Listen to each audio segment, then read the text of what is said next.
আপনি যখন বিমানে উঠে সিট বেল্ট বাঁধেন তখন কি কখনো ভেবেছেন এই ফ্লাইট কখন উড়বে, কোন রুটে যাবে বা কোন বিমান ব্যবহার হবে?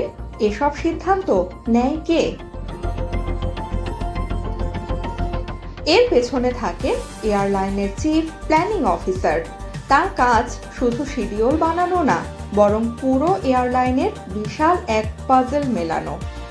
কোন রুট লাভজনক, কোথায় যাত্রী বেশি, কোথায় নতুন ফ্লাইট চালু হবে আর কোন রুট বন্ধ করতে হবে, সব সিদ্ধান্তই আসে তাদের টেবিল থেকে।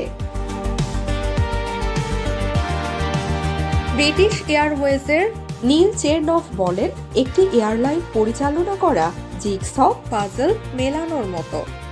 কারণ শুধু বিমান থাকলেই হয় না, airport slot, runway space, gate availability, fuel cost, crew schedule সবকিছুর হিসাব করতে হয়। বিশেষ করে লন্ডন হিথ্রো এর মতো ব্যস্ত এয়ারপোর্টে টেক অফ ও ল্যান্ডিং স্লট পাওয়া খুব কঠিন।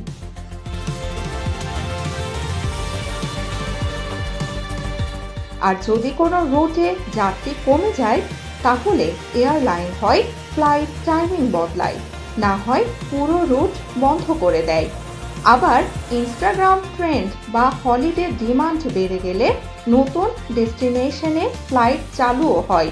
কিন্তু সবচেয়ে বড় চ্যালেঞ্জ আসে যুদ্ধ, খারাপ আবহাওয়া বা ফুয়েল প্রাইস ক্রাইসিসের সময়। সম্প্রতি ইরান কনফ্লিক্ট আর জেট ফুয়েল প্রাইস বৃদ্ধির কারণে অনেক এয়ারলাইন তাদের রুট ও শিডিউল বদলাতে বাধ্য হয়েছে। অর্থাৎ আপনার প্রতিটি ফ্লাইটের পেছনে চলে বিশাল প্ল্যানিং, হিসাব আর স্ট্র্যাটেজি।